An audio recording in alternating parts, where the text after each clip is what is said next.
PB here with you about 12:15 and wanted to hop on today and share some thoughts about what we saw last night. Wow. Wow on a whole bunch of different levels. The game I grew up loving, playing, and then ended up coaching later in my life is back in a big, big way. NBA on NBC. And what happened with the coverage last night was absolutely phenomenal. Folks, we are witnessing history right now, something we haven't seen in 20 to 23 years. And it is basically a strategic plan, it seems, where they have a half a dozen things happening at once. We are witnessing the absolute dissolution of LeBron James and his entire era and the way things have been done by the NBA, by the media, by TV, by broadcasters, etc.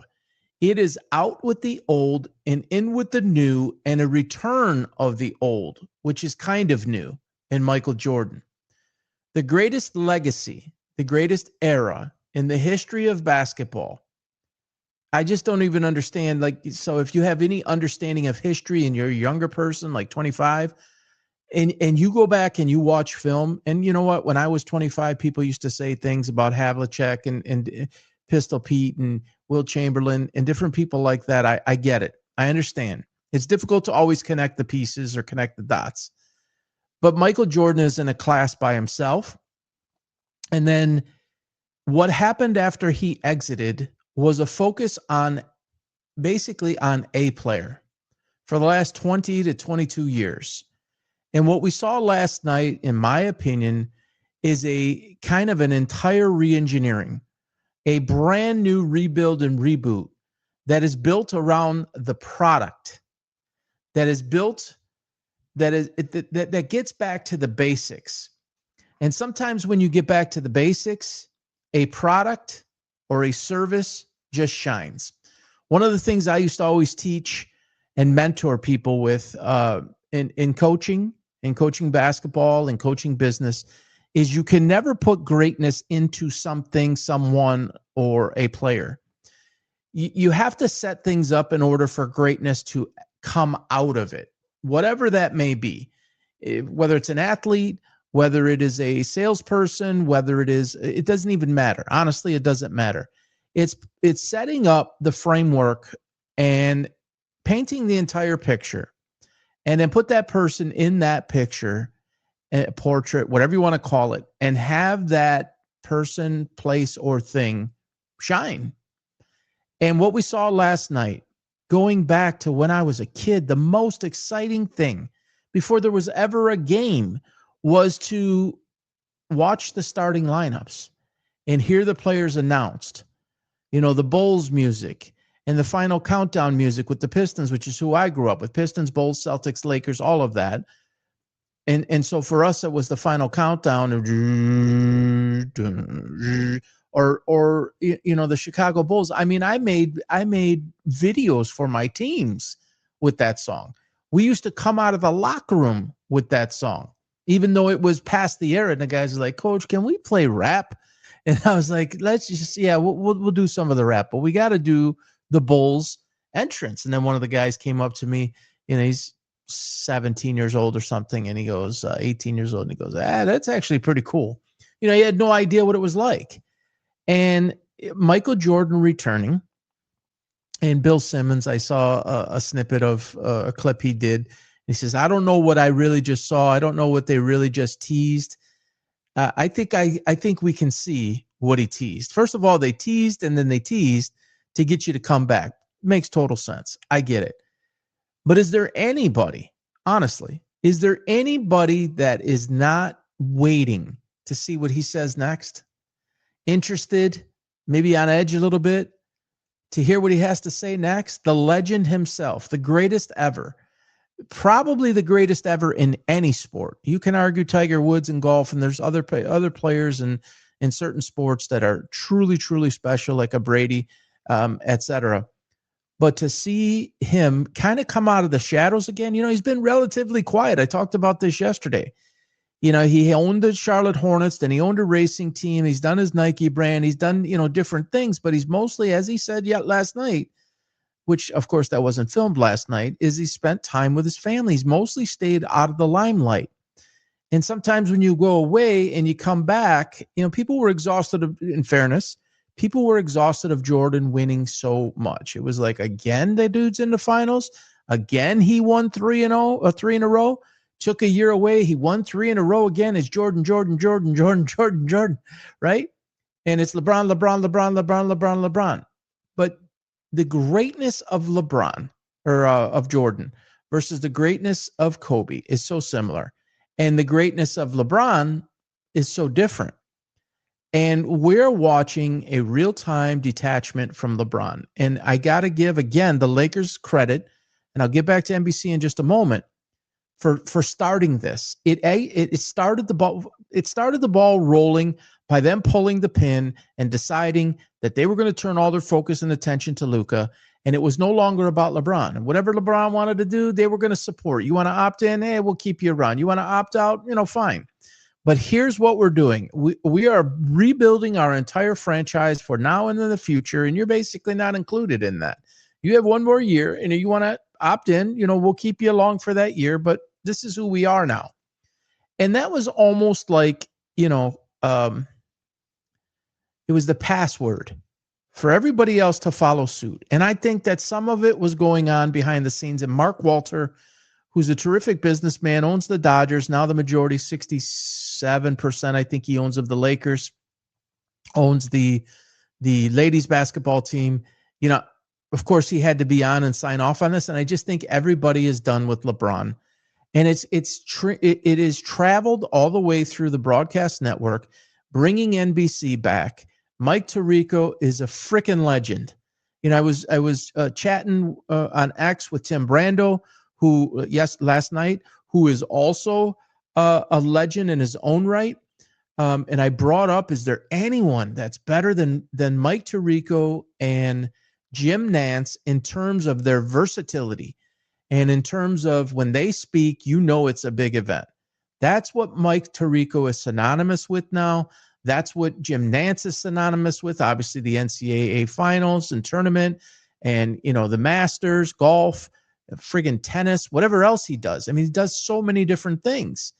And to hear Mike back on last night, fellow Michigan guy, and that's not why I'm saying this. He's just freaking incredible. And Reggie Miller with him and Jamal Crawford, and I see different takes on both of them. And somebody said, Reggie Miller, it's terrible for it. I don't know about that. I don't necessarily agree with that. There's some getting up to speed for Crawford, I think, a little bit more.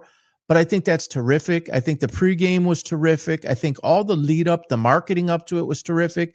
Carmelo Anthony needs to maybe go in his closet and needs to grab something different. I don't know what my man was thinking with the quarter zip on, and everyone's in suits or sport coats, and they're looking, they're looking all put together. And Carmelo looks like he just, I don't know what he just got done doing. Like he was at the local pizza place, just chilling out, and kicking his legs up. And then he said, I got to get over to the arena, and I gotta do a show. And I'm sure somebody will talk to him, and the guys, I'm sure they razzed him a ton. They had some technical difficulties with the mic, but man, McGrady, they all handled it in stride, handed each other microphones. And recently I've had technical difficulties. I see a little bit of lag on the screen right now, still trying to fix that. I've been on a major national podcast recently, and the only reason you're not seeing me again on there today is because we're trying to work some things out. So I totally get the technical difficulties. And when you're live, it's freaking hard. You could run all the testing you want prior to. When it comes on, the lights are on, and you are live. You want to talk about somebody, and Tim Brando brought him up last night, Brent Musburger.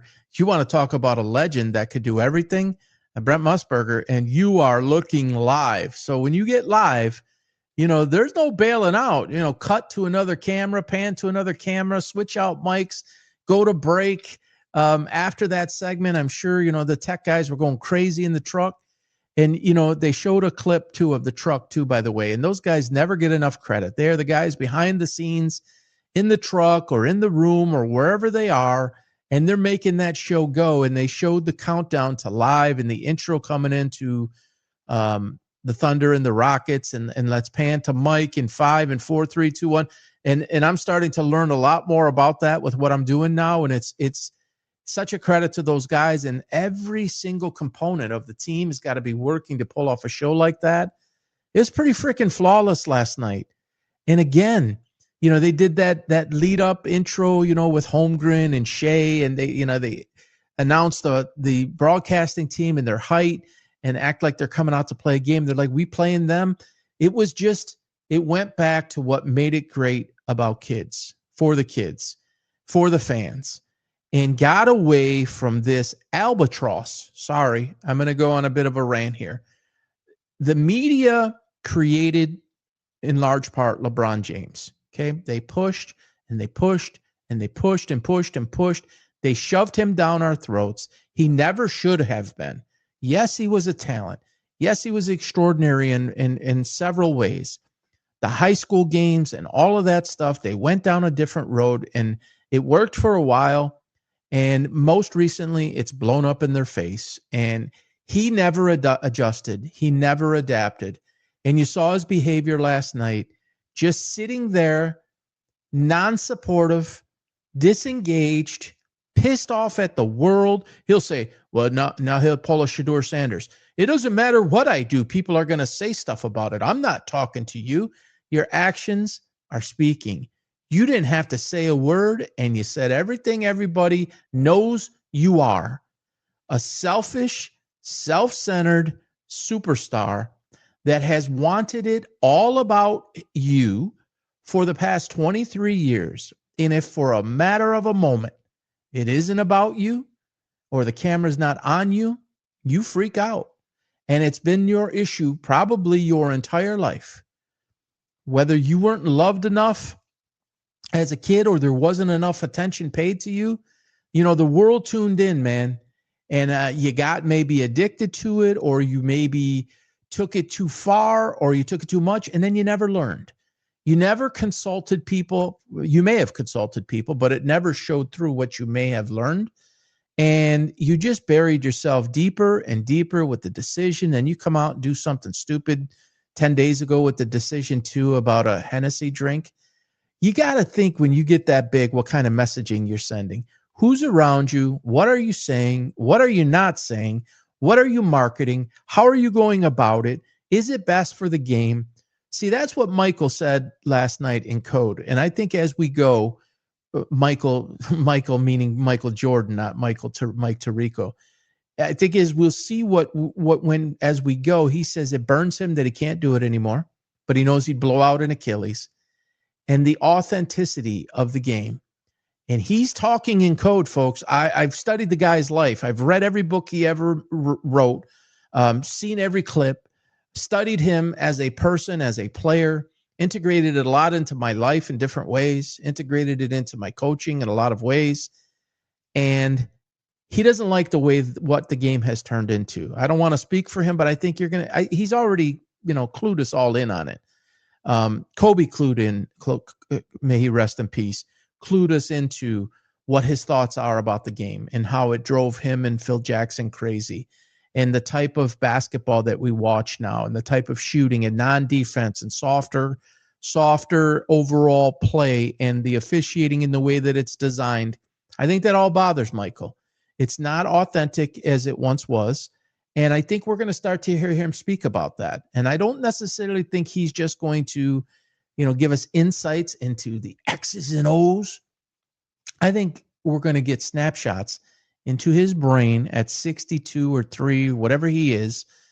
And he's going to go back in the time machine. Like he said, 30 years, he did that commercial in the whatever it was he did. And the kid wanted to see him shoot the free throw. And he said he hadn't been that nervous in years, because Michael always understood the moment. And Michael always understood what he did on and off the court, how it impacted others, how it impacted legacy, how it impacted young people, how it impacted his peers, how it impacted his coaches, his organization, and everything. LeBron never understood that. See, LeBron was always concerned about what, and still is, what his actions mean to himself, and not what it does to everybody else, not what it does to his team, to his organization, to even his own legacy, to the game, to those who paved it before him. He did not care. He doesn't care. Honestly, there's a whole segment of people out there, millions worth, that support this guy. And I'm just telling you guys, like, open your eyes and watch what he's doing right now, sitting there.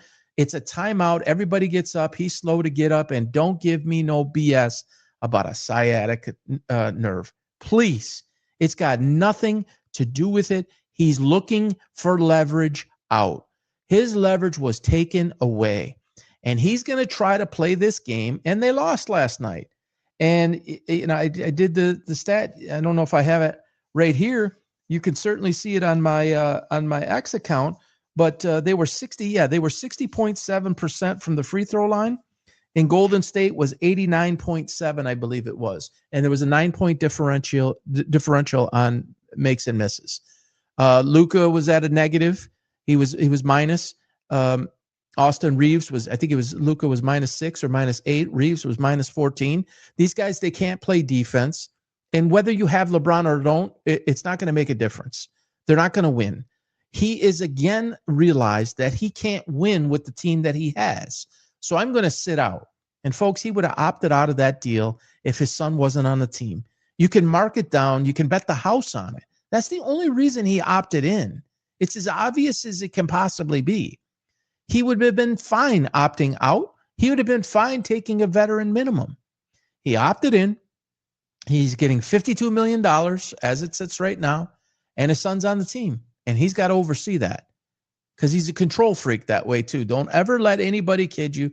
Don't let his manipulation distract you from what is really going on. If he is not in control, and if his ego isn't being stroked 24/7, then he checks out.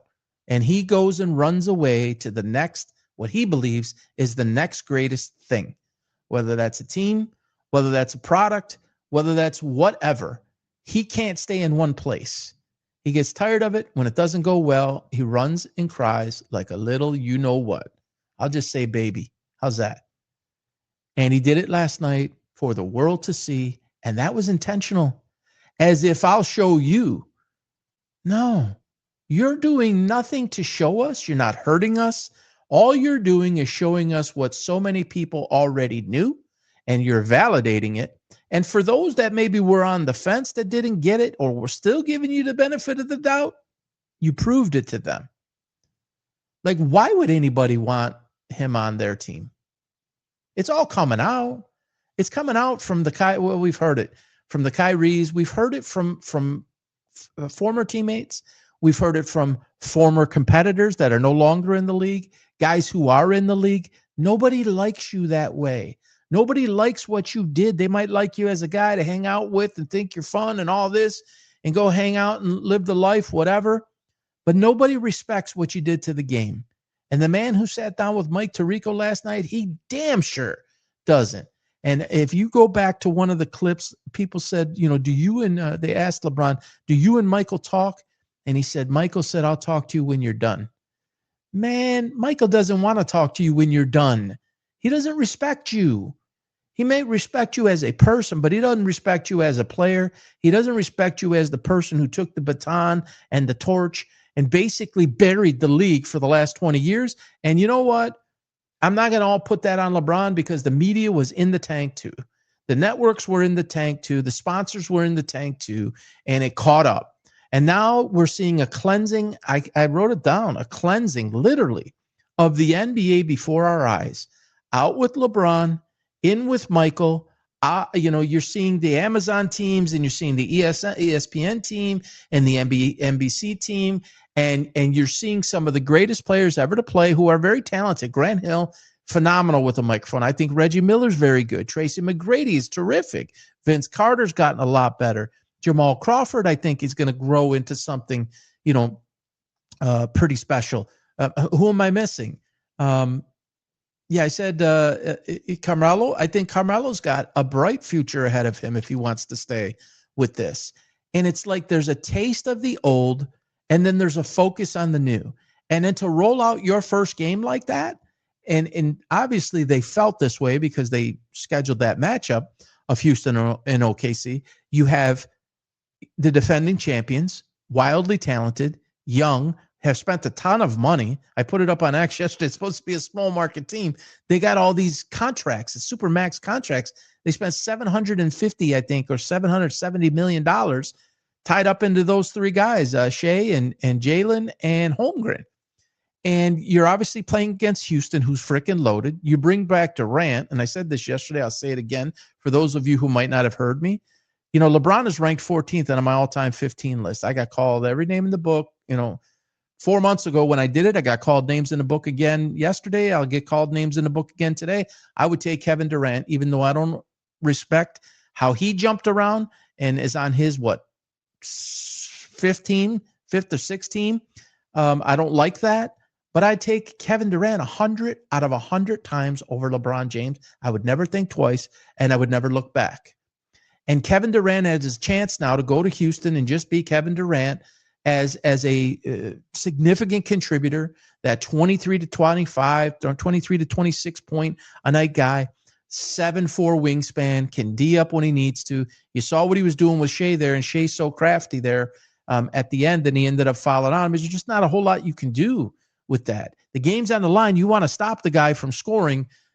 He's really crafty, he knows how to get you up in the air, and Durant took the bait, and, he fouled out. But again, I don't have a stat line in front of me, but it was 23 or 24, double overtime. He had some foul trouble there, which probably slowed him up a little bit, and you're integrating into a new system and a new team. That the OKC is going to be absolutely terrific again. I have them number 1 ranked. You can see it on X. And I have the Rockets, I believe, at 4. The Rockets, you want to talk about going back to the old too? You got, and it's not the typical old big man. Let's make that clear. But you got Jabari at 6'11", Durant at 6'11", and some say 7 foot, not the wingspan, true height. Şengün 6'11", Capella 6'10", and Steven Adams 6'11". And Şengün, Durant, and Jabari are all versatile. You could do all sorts of things with those three guys. And holy cow, was Şengün all over the place last night. I think he had, 39? He's 23, 24 years old. He's got like a mix of Dirk in him, and he can play big at the same time, a little bit different playing big than Dirk did. He can take you outside, inside. He's great on the boards. He's a terrific passer. This is what we're looking at now. And, Jason Whitlock asked the question, I think it was yesterday, what will happen when LeBron is gone? And I wasn't able to get on yesterday, but I did my own little live shot. And I think the NBA is going to be fine. You can now remove that freaking anchor around your neck and appreciate, because we're going to pay attention to players like Şengün, and we're going to pay attention to guys like Shea and Jalen Williams. There's so many guys, Anthony Edwards, and the list is endless. Kuminga, I'm a huge Kuminga guy. I was begging Trajan Alexander, I'm hometown Detroit guy, to go get him and take him away from Golden State, because I think Steve Kerr mismanaged him. Some people will say Kuminga was immature, and that's the reason. You got to find a way to get that talent on the floor and basically help him mature at the same time. And we saw it last night, 17, 6, and 5, I think it was. He's playing great team ball. He's distributing the ball. He's hyper athletic, can do all sorts of things. This is what we have now, and it's exciting. There are millions and millions of people who tuned out of the NBA because of the LeBron BS and because of what the media did. People are tired of it. They're done with it. And people know his story. So now it's time to rewrite or write new stories with a mixture of some of the old. I think people will respect hearing Carmelo and Jamal Crawford lightning off the bench, score 3 times 6 man of the year. Vince Carter, Tracy McGrady, Carmelo Anthony, Grant Hill, Reggie Miller. I mean, this is magical, folks. This is like a holy crap moment, and it's a holy crap moment for ESPN too. And I saw, Adam Schefter, football guy, he's got 11, 12, 13 million followers. I see him posting first thing this morning or requoting or retweeting something about, some insight about what's coming on with Shaq and Ernie and Kenny and Charles. And it's like, that's going to be a tough act to follow. Sometimes the first person, who has the ball strikes and scores, and sometimes somebody who defers and comes second. It's going to be interesting to see how this plays out. But that was absolutely freaking amazing. The quality of production, aside from a few tweaks, those are tweaks that they'll couple bugs and tweaks, they'll fix that. That's easy to do. The content is there, the core is there, the structure, the strategy. It's a winning product, folks. It's a winning product, and it's going to show off it's been there, but the new NBA, because there's this freedom now. It's almost like we're getting out of NBA jail. What the NBA did with LeBron and what LeBron did with the NBA is criminal. And I said this yesterday. Not against the law criminal. Criminal in the sports realm in terms of they let it go on for too long. And Carmelo, recently quoted, dude, just like talking to him, kind of retire. It's enough now. Just move on. Let the game breathe. Because all the talk, and I noticed they didn't pan to him very much last night. The couple times they did, we saw all we needed to see. And I'm learning from Jason Whitlock, a legend in the industry.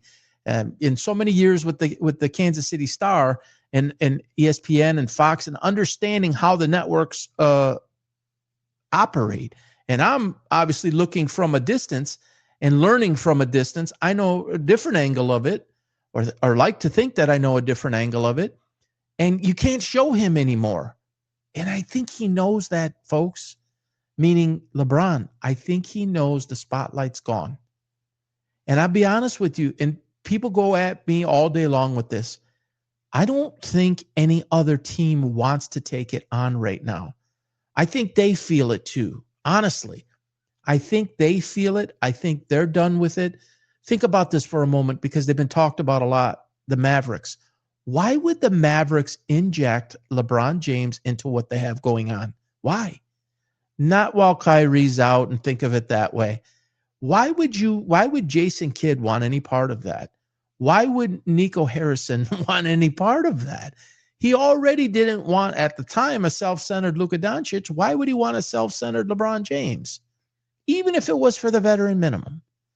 Even if you think he can help you for 15 minutes or 20 minutes or 25 minutes a game, even if he was an 18-6 guy, even if he was a 20, like a Durant, even if he was a 22-minute or a 22-point guy, 23-point guy, which is closer to what he's become, and you wanted him to play like a Kevin Durant, I don't think he can. I honestly think in spurts, but I think KD played 41 last night. I don't think LeBron can play 41 and have impact on the game like that. I just don't. He's a defensive liability. He's a sideshow, clown show, circus. Why bring that around? So I think what he's trying to do is going to backfire. It's already backfired, because the Lakers pulled the pin and said, we're turning I'll never forget, in the offseason, right after the season ended, it was Pelinka. I heard Jeannie Buss was at that meeting. Probably Mark Walter was there. I didn't see him. But they came out of the restaurant. LeBron wasn't there. I don't think he was there. And they came out, and the camera was on Luka. That was the sit down. They had a sit down, old mafia style. They had a sit down. Shout out to Michael Francis. I love his show. If you guys ever want to watch a show that's really cool about his days in the life, and it's kind of what they did. They had a sit down with Luka. They swore him in, and they said, "You're our guy." And suddenly, maybe for the first time ever, I mean, he's lost a little bit of weight before, but he totally committed all into it and transformed his body. 31 pounds, looks like he's different. I mean, is playing different. Different mindset, probably different. Well, you have to have a different mindset to lose 31 pounds. Can he continue it? Hey, we'll see. Can he take the mantle of number one? I've always questioned that. I got many videos on our YouTube account, YouTube at PB Sports Talk.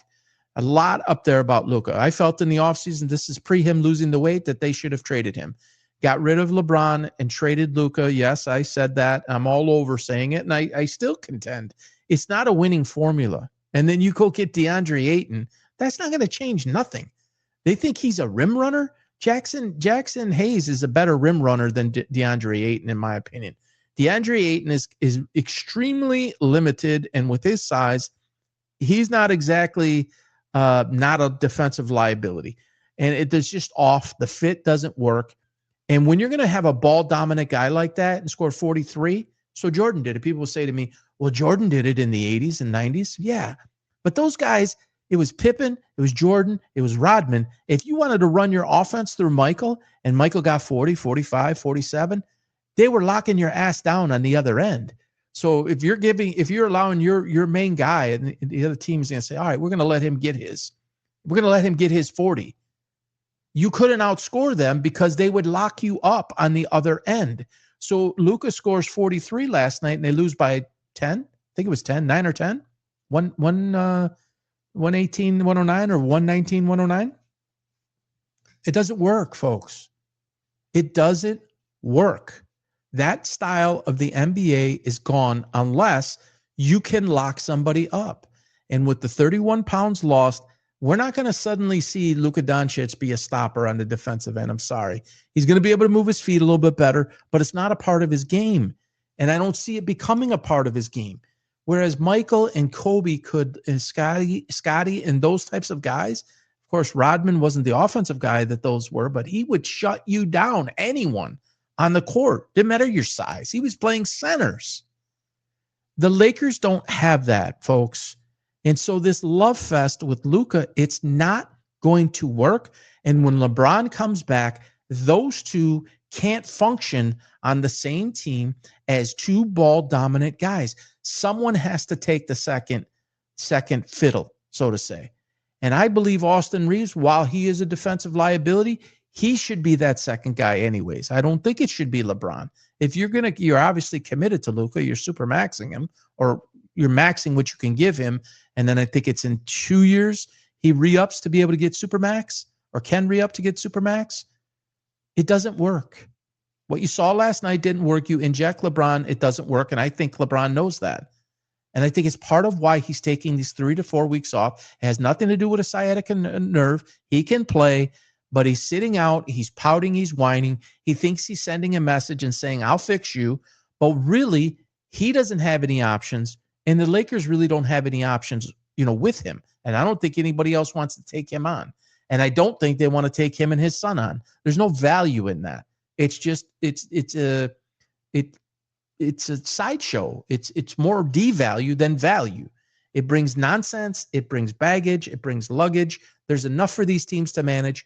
If he goes to the Western Conference, it doesn't matter what conference he goes to, but if it's, let's say, the Western Conference, it's so dog eat dog. There's so many good teams that had the opportunity to beat each other and war, like in the basketball sense, war with each other. Denver versus Houston, Houston versus OKC, OKC versus San Antonio, San Antonio versus, the Clippers. It's every night. And that's the new NBA, folks. And thank God it looks like everybody is aware of this now.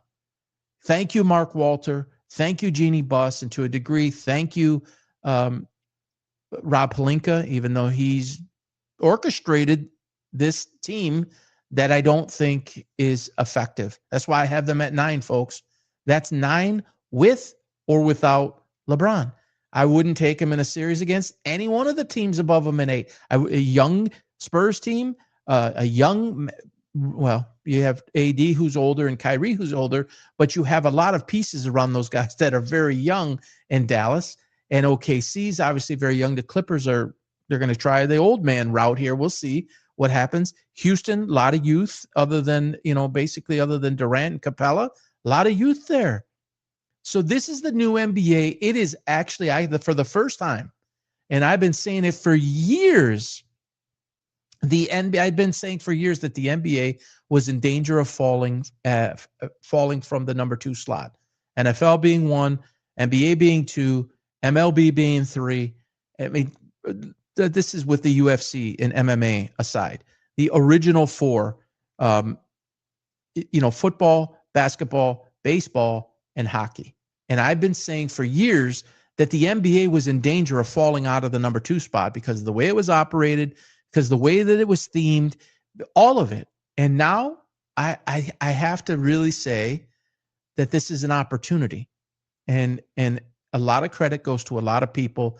That's the media, that's broadcasters, that's networks, that's Mark Davis, that's Jeannie Buss, ownership, to detach from this guy. And it's not, even if he was 37, honestly, I mean this. If he was 30, if you could erase on his birth certificate, make him 4 years younger, but we know what we know now about him, I think they still make the same move. At some point, winning means everything. I got it. But at some point, you have to understand what's in the best interest of your product or your service or your brand or the league's legacy or the organization's legacy. And he's a detriment. He's a cancer. I hate that word because it's affected my life in such a big way. And we're seeing it be discarded. And in the way it's happening, he thought he would be revered forever. For years now, I've been telling people LeBron James is going to be remembered more for all of what he didn't do and all of what he did do in terms of to the game and to teammates and to the path before him than the good he actually did on the court. When you see Mookie Betts, what is he, 30-ish? And you see him get interviewed and they're talking about Ohtani and they're saying, or he says, Ohtani's like Jordan and we're the Bulls. No one's ever going to say, so-and-so is like LeBron and we're the Cavs or we're the Lakers or we're the Heat. Not going to happen. And he can't stand it. He's forcing it to try to make that happen. He wants so badly to be Michael, and it's been that way for 23 years. It's why the number 23 jersey.